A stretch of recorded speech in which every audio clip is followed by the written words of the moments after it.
Olá, estamos de volta para continuar falando sobre evolução biológica.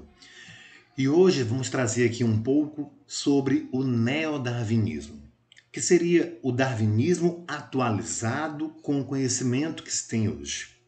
A começar pelo conhecimento sobre DNA, essa molécula presente nos nossos cromossomos, né? Cromossomos que nós herdamos aí do nosso pai, da nossa mãe, de forma igual, inclusive, né? Nós herdamos 23 cromossomos do pai, 23 cromossomos da mãe. Então, de forma igualitária, a gente herda genes, DNA do nosso pai e da nossa mãe. Obviamente que a gente pode verificar a manifestação de mais genes do pai ou de mais genes da mãe. Mas nós temos genética de ambos. Nós temos herança genética tanto do pai quanto da mãe, que estão aí nos cromossomos. Darwin não sabia nada disso, tá? E o neodarwinismo ele vai trazer para a gente exatamente a explicação de algumas coisas que não era possível saber na época de Lamarck, na época de Darwin, tá? Que é o quê? De onde vem a variedade? De onde se explica como surge aí essa variedade de características, a variedade biológica. Primeiro ponto de explicação que o neodarwinismo traz para a gente é a mutação. A mutação é a fonte primária da variedade genética, porque ela vai gerar novas combinações de DNA. Para quem não lembra, o DNA é essa sequência aí de bases nitrogenadas, adenina, guanina, citosina, timina, onde há um pareamento específico na molécula de DNA. A adenina faz par com a timina, Agnaldo Timóteo, e a guanina faz par com a citosina, Gal Costa. Né?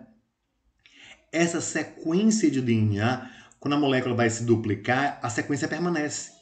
Essa mesma molécula aqui, ela, ao se replicar, ao se duplicar, ela repete a mesma sequência. O que seria uma mutação? Quando surge uma sequência diferenciada. Observe aqui, ó, que o par deveria ser timina com adenina. Nesse ponto aqui, o par está timina com guanina. Se esse par não for corrigido, porque aqui há um erro, aqui há uma mutação, aqui há uma alteração na sequência original, se instalou aqui uma mutação. É possível haver uma correção, o DNA tem mecanismos para fazer essa correção, as enzimas de reparo, moléculas especializadas na correção de um erro na sequência de uma mutação, que nós conseguimos observar bem aqui, ó, nesse pareamento incorreto, indevido, onde nós deveríamos ter T com A e não T com G. Se essa correção não acontecer, observe que quando essa molécula duplicar, nós teremos uma molécula de DNA com uma nova sequência. Tá? A sequência original era ATGC e nós teremos aqui, observaremos aqui a sequência ACGC. Então, uma nova sequência. Essa nova sequência instalada, né, nós chamamos de mutação. É uma mutação gênica. É uma mutação que ocorre no gene. É uma alteração de base nitrogenada. Uma alteração na sequência de bases nitrogenadas. Que pode não causar nada demais, pode passar desapercebida, pode ser uma mutação silenciosa, mas pode ser uma mutação que vai trazer uma grande mudança na característica. Né? Aqui nós temos um exemplo de uma situação chamada anemia falciforme. Na anemia falciforme, há uma alteração na proteína hemoglobina, que é a proteína presente nas hemácias, nas células vermelhas do sangue. Tá? Na situação da anemia falciforme, olha o formato que a hemácia adquire. Um formato que lembra uma foice, por isso falciforme lembra foice. E nesse formato, as hemácias são constantemente destruídas pelo organismo, porque o organismo entende que aquele formato é anômalo, e de fato é, e promove uma destruição contínua das hemácias. Isso gera uma redução no número de hemácias e, por conseguinte, uma anemia crônica, uma anemia permanente, cujo tratamento não está na alimentação. Não é uma questão de ingerir ferro, ingerir vitamina, melhorar, comer mais feijão, caju, espinafre, beterraba. Não. Não é questão nutricional, é genético. Esse indivíduo vai periodicamente ter que fazer, inclusive, transfusões de sangue para melhorar a quantidade de hemácias presentes no corpo dele. E olha o que aconteceu. Simplesmente uma alteração Numa base nitrogenada, aqui no DNA normal é T, certo? É T no DNA normal. E no DNA mutado é A. Então houve uma pequena alteração na sequência original. Essa fita de DNA aqui, né, o DNA são duas fitas, formado por duas fitas de nucleotídeos, né? Observe que aqui nós temos o T no DNA normal e no DNA mutado, na mutação, temos um A. Então essa simples alteração de base nitrogenada causa a anemia falciforme. Ok? Claro que essa mutação ela tem outros tipos de mutação que a gente não vai aqui explorar, certo? Essa mutação ela vai alterar a produção de proteína. A produção da proteína, uma proteína alterada, vai levar a uma nova característica, a um novo fenótipo, como a gente viu lá na genética, certo? Obviamente que as mutações, elas são responsáveis por gerar novos alelos, por gerar diferentes formas de um mesmo gene. Então eu não posso trazer a ideia de que mutação é sempre ruim. Pelo contrário, a variedade genética, grande parte dela, existe devido à mutação. Se eu tenho várias cores para o olho, várias cores para o cabelo, para a pele, enfim, se eu tenho variedade de genes, a mutação é a origem disso.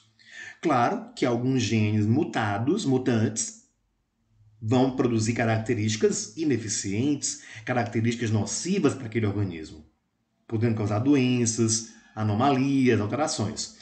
No mundo natural, essa alteração ela tende muitas vezes a ser eliminada, porque a seleção natural vai fazer isso. Esse indivíduo não consegue se alimentar corretamente, não consegue se camuflar no ambiente, não é tão ágil, é facilmente predado, come menos, tem menos energia para o sexo, se reproduz menos, deixa menos descendentes. É alvo da seleção natural. No universo do humano, essa mutação muitas vezes permanece e se instala na população com uma frequência bem mais, até um pouco elevada, porque nós, como já disse, intervimos sobre a nossa existência biológica. Nós conseguimos tratar esse indivíduo, medicá-lo, tratá-lo, cuidar dele, né, para que ele consiga ter uma vida um pouco menos desagradável, um pouco menos difícil, com tratamentos, terapias, medicações, etc.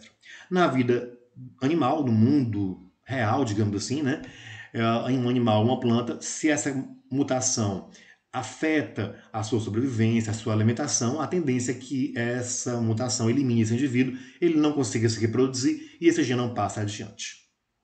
Ok? Mas é a mutação uma das origens da variedade, uma das explicações para essa variedade de características que nós encontramos. Né? Claro que nessas características novas nós podemos ter características nocivas, como a anemia falciforme, mas também podemos ter características diferentes, como a biodiversidade que nós encontramos que se deve à mutação. Uma outra explicação que o neodarwinismo traz, que Darwin não sabia, que Lamarck não sabia, né? Vamos lembrar aqui, que quem tentou explicar a origem da variedade foi Lamarck, com a lei do uso-desuso, com a transmissão das características adquiridas, mas ele não conseguiu, quer dizer, ele conseguiu, mas não é muito eficiente, não é muito coerente a explicação, né? Para a época dele, sim, para aquele conhecimento limitado, a gente não pode julgá-lo com o conhecimento atual. Não seria coerente isso. Né? Não é ético você fazer esse julgamento num período onde havia pouquíssimo conhecimento acerca de DNA, de mutação, nem falava sobre isso. Né? Qual seria a outra explicação para a variedade? Por que somos tão diferentes? É um fenômeno chamado recombinação gênica. O que é a recombinação gênica? O nome já diz. As novas combinações que os genes fazem. E essas novas combinações se dão pelo próprio processo de produção de células sexuais, nos animais sobretudo, o próprio processo de formação dos gametas das células sexuais, onde a divisão celular que forma os gametas é a meiose. Talvez você não lembre disso, mas na meiose, o DNA que você tem, que é do seu pai e da sua mãe, né? Lembre-se que você tem 23 cromossomos do pai, 23 cromossomos da mãe, ou seja, em cada uma das suas células tem DNA do pai e DNA da mãe. Lá nas células do ovário, no caso da mulher, dos testículos, no caso do homem, há células que vão sofrer meiose, que vão sofrer um processo de formação dos óvulos, formação dos espermatozoides. Nesse processo, o que acontece? Um evento bem interessante, tá? Durante a meiose, é um evento chamado crossing over. E o que é esse crossing over? É a mistura de DNA do seu pai com o da sua mãe. Na hora de combinar os gametos, de combinar o DNA, os cromossomos, para mandar para o teu filho, você vai mandar DNA, cromossomos do seu pai misturados com cromossomos da sua mãe. Tá? Como assim? Imagina só o seguinte, nós temos em cada célula cromossomo do pai e da mãe. Nas células normais, eu tenho o cromossomo do pai e da mãe. Se eu fosse pintar aqui, eu pintaria o cromossomo de uma cor e de outra cor para representar do pai e da mãe. O que é que acontece, tá, na formação, na meiose? O que acontece é a mistura desses cromossomos. Acaba misturando cromossomos do pai com cromossomos da mãe. Então você tem que o teu filho vai herdar necessariamente genes paternos e genes maternos. Então não tem como teu filho herdar só o DNA do teu pai ou só o DNA da tua mãe. Isso garante uma variedade genética, porque os genes se misturam. Ao final, você é o produto de DNA dos 4 avós. Isso garante uma variedade genética, isso garante uma diversidade genética. A própria fecundação, que é o fato de você combinar DNA de indivíduos diferentes, de um pai e de uma mãe, também já garante uma nova combinação desses genes. Combinações que muitas vezes nunca existiram vão se formar, e aí eu posso ter novas características também. Eu posso ter novas características frutos desse rearranjo dos genes. Ok? Então, o neodarwinismo traz para a gente a explicação da variedade pela mutação, pela alteração da sequência de DNA e pela recombinação gênica, onde eu tenho tanto a fecundação, que mistura o DNA do pai e da mãe, né? Combina o DNA de um pai e de uma mãe, geralmente de famílias diferentes, inclusive, e a própria formação dos gametas que estarão envolvidos na fecundação, na reprodução sexuada, onde eu tenho ali, na formação do gameta, lá do espermatozoide ou do óvulo, que o DNA do teu pai se mistura com o DNA da tua mãe. O que você manda para o filho é uma mistura desses dois DNAs, materno e paterno. Ok? Muito bem. E assim, a gente tem hoje uma explicação para a variedade biológica, para a variedade de características que o neodarwinismo traz. O neodarwinismo é basicamente toda a ideia da seleção natural, do darwinismo, com uma atualização de conhecimento, já que Darwin não foi capaz de explicar essa origem da variedade. Quem tentou explicar foi Lamarck, com toda a sua limitação. Uma outra coisa importante para a gente tratar aqui é da formação de novas espécies. O mecanismo de especiação, que Charles Darwin quis ali começar um pouco, mas que acabou que não falando tanto sobre isso. Embora seu livro é A Origem das Espécies, ele não consegue explicar tão profundamente como surgem as espécies. Hoje, com os conhecimentos atuais, a gente consegue elaborar melhor essa ideia. Acredita-se hoje que as espécies passam por 2 processos, anagênese e cladogênese. São os 2 processos de especiação, são os 2 processos de formação de novas espécies. A anagênese seria um processo que nós estamos hoje passando, nós, espécie humana. O que é isso? Na anagênese, novas características vão surgindo por mutação aos poucos, e se elas são favoráveis, elas começam a se tornar mais comuns, porque a seleção natural favorece a reprodução desses organismos. Esses organismos deixam mais descendentes com aquela característica, e aquela nova característica vai se tornando mais comum naquela população, naquela espécie. Progressivamente, novas características vão sendo adicionadas, aquelas favoráveis vão aparecer mais na população, vão se tornar mais comuns e vão caracterizando a espécie. Uma nova característica por mutação ou por recombinação que venha a surgir e que não seja favorável, que não favoreça a alimentação, a sobrevivência, a reprodução, acaba que desaparecendo, acaba que ficando limitada a alguns indivíduos e não é característica daquela espécie. Então, por exemplo, o fato de nós termos poucos pelos tem cada vez mais se tornado comum entre nós. A redução do número e do tamanho dos pelos é uma característica que tem cada vez mais sido comum observar nos humanos.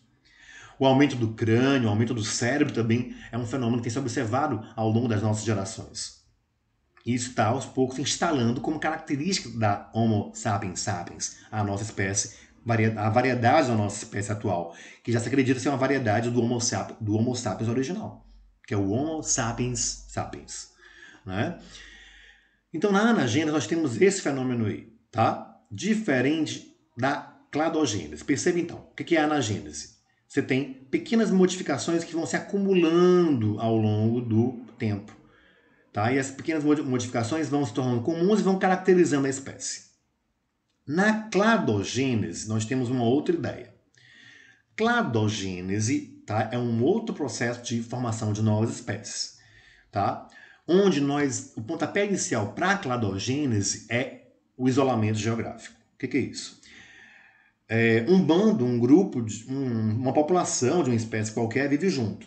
E por algum motivo ambiental, por algum evento ambiental, enchente, vulcanismo, terremoto, etc., esse grupo se separa e permanece isolado, permanece separado, sem ter mais contato. Pode ser se separa em 2 grupos, em 3 grupos, não sei. O grupo original se separa, tá?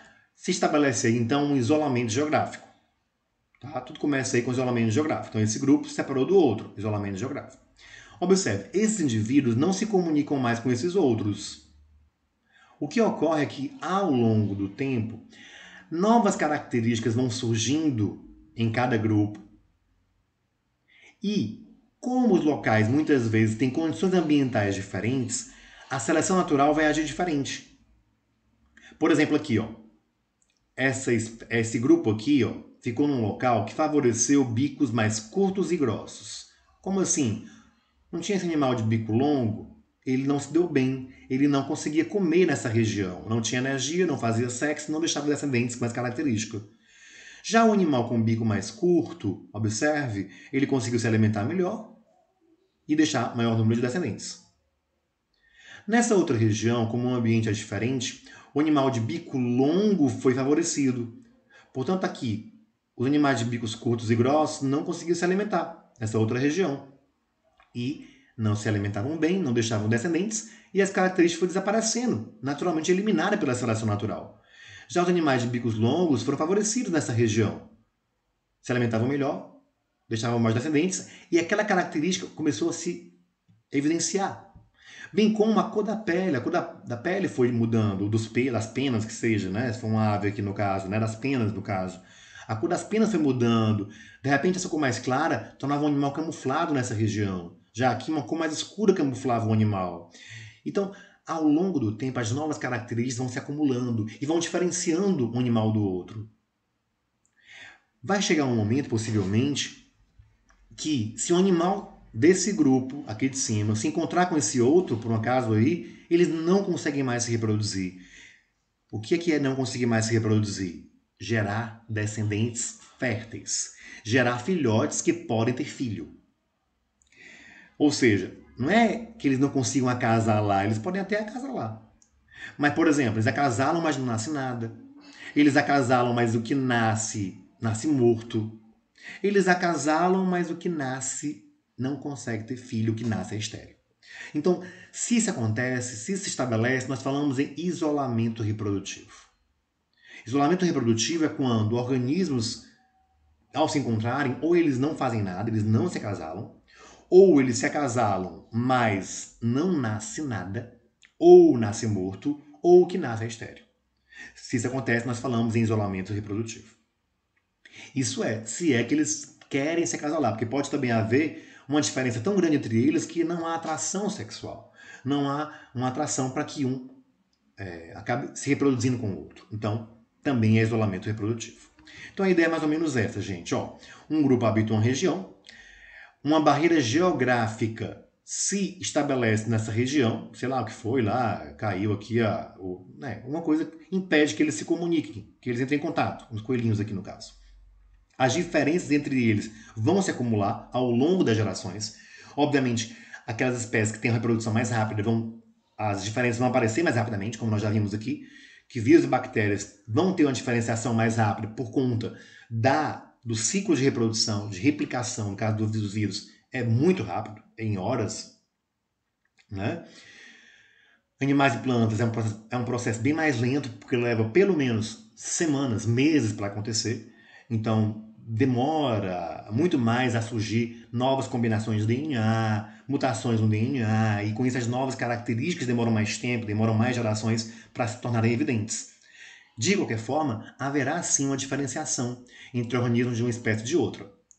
Claro que é possível que esses dois aqui, ó, que esse coelhinho aqui com umas pintinhas e o outro, quando eles se encontrarem, é possível que eles se reproduzam e gerem filhotes férteis. Aí eu posso falar em raças.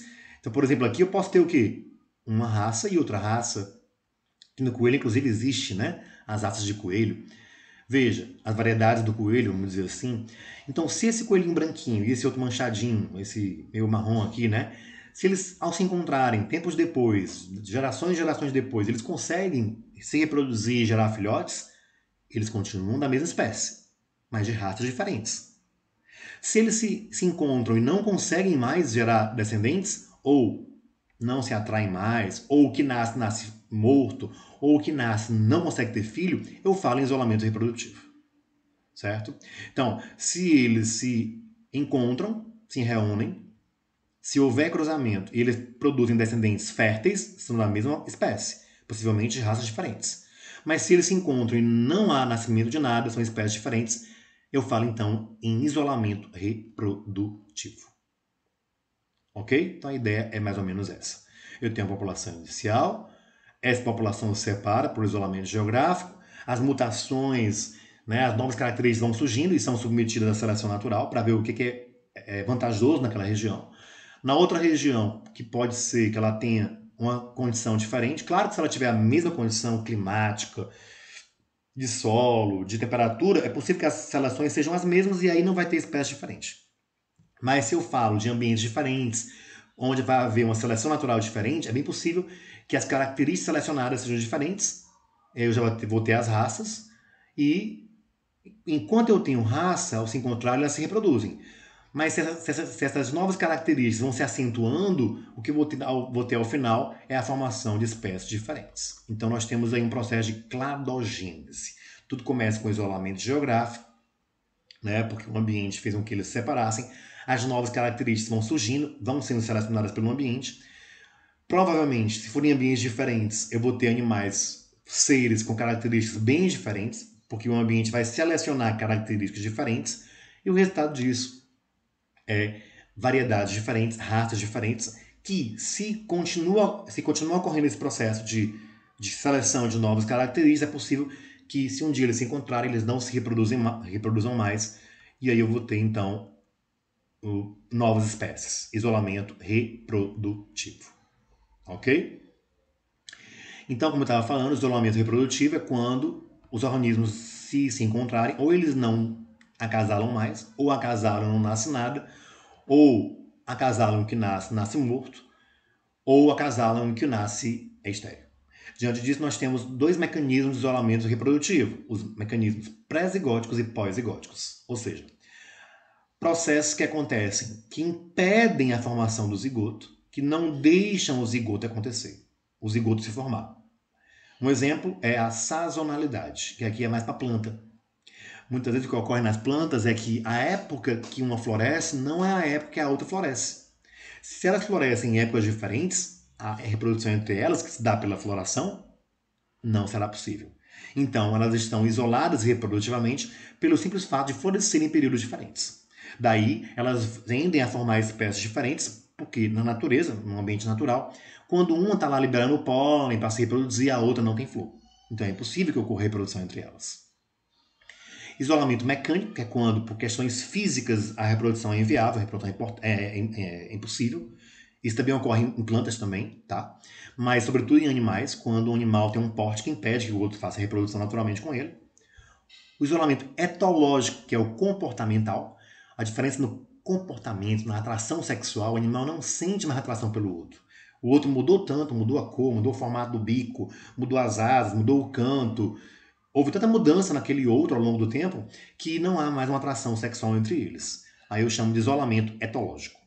Isolamento genético, que é quando ocorre realmente uma incompatibilidade entre os gametas. Os gametas não se fundem mais. Não há fecundação entre os gametas.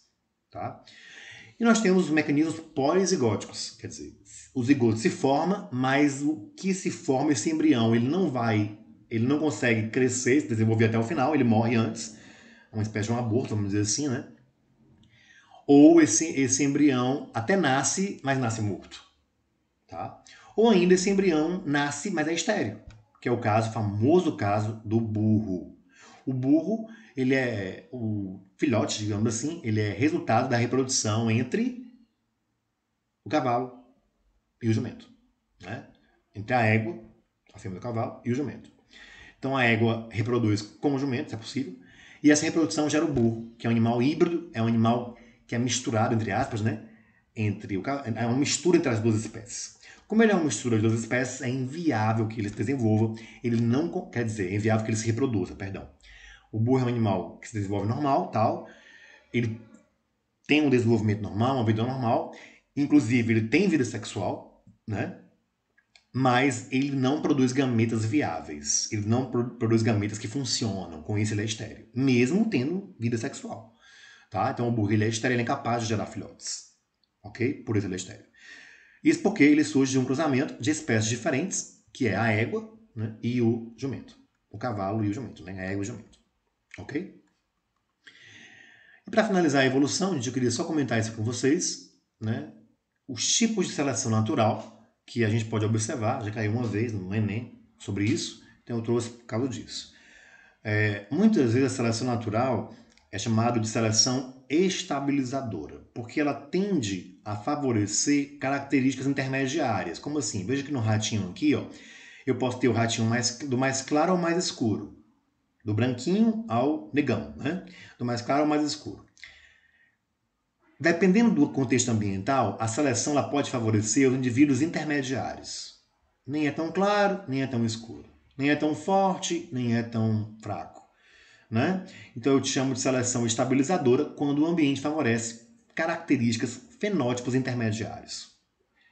Já na seleção direcional é quando há uma tendência para um tipo de característica. No caso aqui, há uma tendência para a cor mais escura.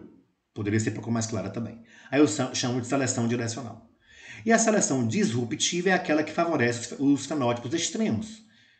Favorece as características extremas. Favorece o muito gordo ou muito magro. Favorece o redondo e o longo. O oval não. O oval não tem chance aqui. Certo? Então, na seleção disruptiva, ela favorece os fenótipos extremos. Na seleção direcional, ela favorece um dos fenótipos, né? Preferencialmente. Né?